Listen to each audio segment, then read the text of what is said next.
It is an absolutely stunning day here in Palm Desert, California. A beautiful Saturday, July 19th, 2025. Thanks for tuning in today. I got a stack of articles right here I'm going to share with all of you. Feel free to comment on any of this. The first one, this first article that I want to share with you is titled "Financial Freedom is Over. CBDCs now legal in U.S. Trump signs bill that establishes stablecoins as digital programmable money." What are your thoughts on this? I would really like to know your thoughts on this. Comment down below. I will tell you my thought.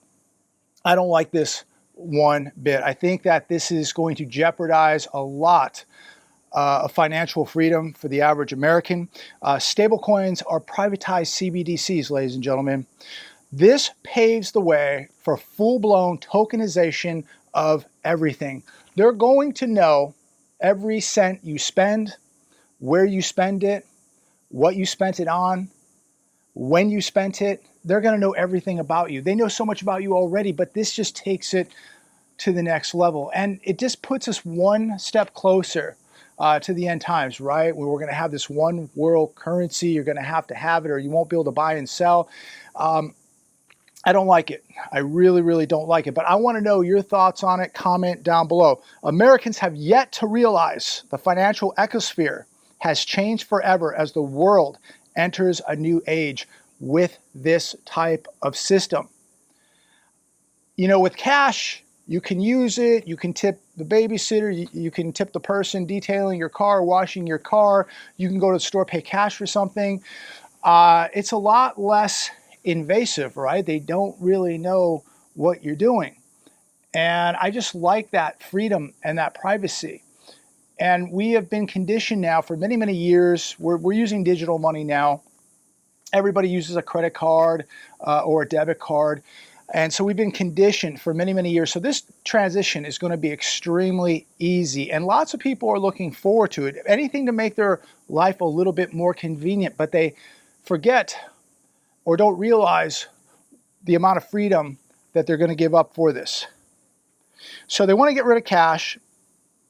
And they want to know where you're spending your money, how you're spending your money, and think about how this could be controlled. At some point, bad actors are going to be involved, and they're not going to like the way you voted. They may not like your religious beliefs. They may not like what you have on social media, and they're going to have control of your spending ability. Think about what a government could do, saying maybe the economy's slow and they force people to have to spend their CBDCs. There's just a lot of unknowns here, and people say that would never happen, that could never happen. We've been watching it happen for years. They're going to have so much power now, complete power over your money. They have so much power over it now, but this gives them basically 100% of power. The Hal Turner radio show, Russian gold breaks free from London. Very interesting. Russia is about to launch its own gold trading platform, completely independent of the London Stock Exchange and the LMBA, which has been effectively serving its gold pricing from the Western financial cartel. It says here that Russia will with this new system, expose the paper gold fraud that has been propping up London and Wall Street for many, many years, undermine the petrodollar. It will strip London of its deepest tools of control. We've watched for many, many years the manipulation of gold. How do they manipulate it? They manipulate it with gold. Gold ETFs, GLD. They can flood the market in the early morning with thousands of tons of gold and just flood it with paper. And they've been able to manipulate the price for a very, very long time, keeping gold way down. We're going to see more of this happening with Russia and China and other nations. And this just tells me that gold is going to get much, much more expensive because the manipulation is coming to an end. These countries now are just stepping away from the Western cartel, and we're going to see new prices on gold, not the old price, but we're going to see the real prices of gold. And look, I still think it's cheap. It's still being manipulated, and to me, it's a bargain. And if you don't have some, make sure you get some. That is not financial advice. Everybody should own some gold. It's never going to be worth zero. It's extremely liquid, can be converted into any currency on planet Earth. If you need some gold or silver, link down below, SD Bullion, go get some. King World News, Nomi Prince says the U.S. may begin stockpiling silver as a strategic reserve. This is going to have, if this happens, and it probably will, it's going to have a huge impact on the already very, very thin silver market. And what does that mean?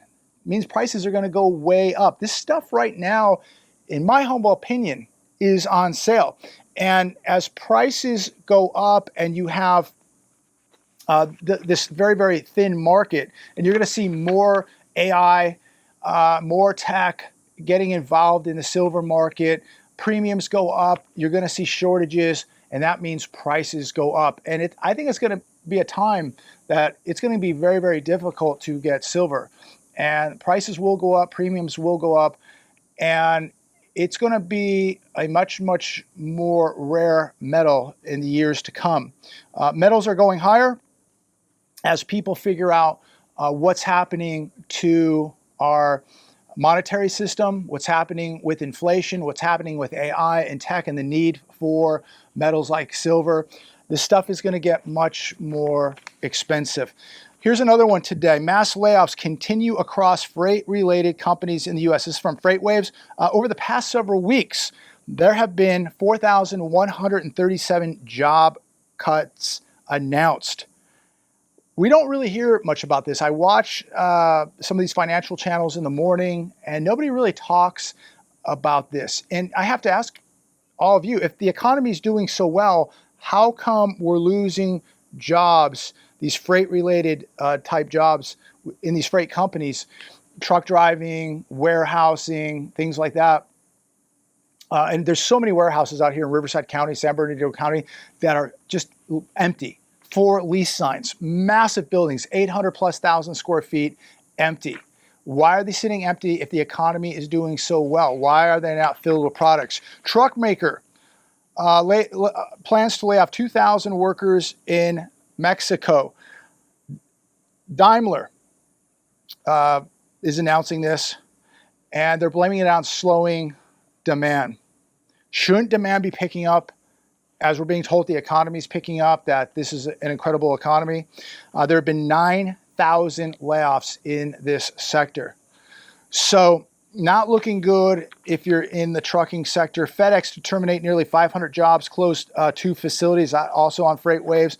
SupplyChainDive.com, UPS driver buyout offers. Carrier eyes August 31st start to separations. The buyout will equal $1,800 per year that you work there of service, a $10,000 minimum. They're offering buyouts to its full-time drivers. And the union is upset, but at the end of the day, UPS is going to have the final say-so, and they're going to be laying off a lot of drivers. Remember just a few years ago, when they decided to pay these drivers $100,000 a year, how fast things can change. UPS has seen a 50% volume reduction from Amazon, its top customer. They plan to cut 20,000 positions this year. How is this a booming economy? They should be hiring 20,000 people, not firing 20,000 people. So there's a big disconnect between what I'm watching on the television and these financial channels and what I'm reading right here and what these companies are actually doing. What they are doing is completely opposite of what we're hearing on the news with the booming economy, the booming stock market. And of course, people will write me and tell me that I'm an idiot because the stock market's at all-time highs, everything's wonderful. And typically these are people that probably have $500 in their bank account. They're working 3 jobs. They're doing Uber, Lyft, and Grubhub. And they're telling me I'm an idiot because the stock market's at all-time highs and the economy's doing wonderful, yet they're working 3 jobs and they might have $500 to their name. And nothing wrong with that. But I think people should be doing much better than that. And I don't think people should be working 3 jobs to make ends meet or to barely get by. We need well-paying jobs in this country. We need prices of cars health insurance, prices of homes to come down. We don't need cheap money. We need strong money. We need our purchasing power to get stronger. We need a strong dollar. We need cheaper prices. And unfortunately, what I see with this administration, and look, I think they're doing some very good things. I think they're doing some dumb things, but I get it. They wanna jolt the market, and everybody's going to go, oh, great, look at all-time highs. I mean, no administration wants a collapsing stock market. I get it. But we are sacrificing the U.S. economy and the U.S. worker for this stock market, in my humble opinion. And people are literally getting used to this now, and they're believing that this is normal, to have three part-time jobs, to barely get by, to have no money in the bank, to have no net worth, to never be able to buy a house. It's going to be a renter nation. You'll never own anything. You'll just rent. And people are now getting used to this. And I just believe that this is not the American way, and this certainly is not the American dream. Let me know your thoughts on this. And there's nothing wrong. If you're working 2 or 3 jobs and hustling out there, God bless you. But people are now forced to work 3 jobs just to get by. And they have their wife working 2 jobs. They've got their kids working jobs. And it just, to me, we got people in their 80s going back to work. It just doesn't seem like the same America I grew up in. Here's another one today from CNBC. Student loan bills could double for some borrowers as Biden-era relief expires. Borrowers will be paying a 10 to 15% share of their discretionary income towards their debt, not the 5% from the old share plan from the Biden administration. So yes, this could double or even go higher. And you have to ask yourself too, how does this play out in the economy when people are not putting this money back into the economy? They're just paying down this debt. It's going to have some type of reaction to the U.S. economy, because you're going to have a lot of money not going into the economy, just going back to pay this debt, which it should be doing. But this economy we've been watching has just been, in my opinion, just propped up with easy money, propped up with people not having to pay their bills, propped up with credit cards. Reality is coming to the U.S. economy, ladies and gentlemen, at some point. Driver arrested in Hell's Kitchen with 75 gallons of gasoline, 10 gallons of diesel inside van. This on ABC. 31-year-old driver driving a 2013 Chevrolet Express. His name, Sayed Khalid Abdelmotion. That's his name. He had 76 20-gallon propane cylinders, 15 5-gallon fuel containers. And I guess from what I read, they're just saying that he was just taking this to food vendors. So they could cook food on the streets near Hell's Kitchen. Do you believe this? Is this really true? This guy was just taking this to food vendors? I don't know. I think there might be a little bit more to it. If you've heard about this, if you Google it, let me know your thoughts on it. But this seems a little bit strange, doesn't it? 75 gallons of gasoline and 10 gallons of diesel fuel inside a van. 76 20-gallon propane cylinders. Wow. Here's another one from the Hedge today. Nearly 24 injured after car plows into crowd outside Los Angeles nightclub. I was watching this morning. The video is chaotic. Just this chaos erupting outside of this nightclub in East Hollywood. Early this morning, around 1:30, 2 o'clock in the morning. 4 to 5 people are in critical condition, 8 to 10 in serious condition, and 10 to 15 in fair condition. The crowd caught the driver, beat him, and somebody used a firearm on him also. So what happened with this? Did this guy have a seizure? Was this purposely done? Is there something more nefarious going on here? So, when you read what's happening in New York, people driving around with propane and gasoline, and this guy mowing down 24 people at a nightclub this morning in LA. It just really makes you wonder what is really going on out there. And it's another reason to make sure that you're exercising situational awareness and maybe not be out at these places at 1:30, 2 o'clock in the morning. We have some very, very evil people on the streets of America. And I do believe that some of this stuff There's more to it than what the media is telling us. Again, comment down below. Let me know your thoughts. Maybe it's just completely innocent. But mowing down 24 people, interesting, very interesting. So we'll see what happens when the markets reopen on Monday. How much you put into that, I don't put much into it anymore because they are just so manipulated. But as we continue to watch what's happening in the U.S. economy, I can tell you my area out here, it seems pretty dead. The stores are struggling, the restaurants are struggling, and I believe that the entire country is pretty much struggling, no matter what the media continues to try to brainwash us with on a daily basis. Comment down below, are things better now than they have been in the last 5 or 10 years, last few years? Are things getting better? Are they getting worse? Just went to the grocery store today.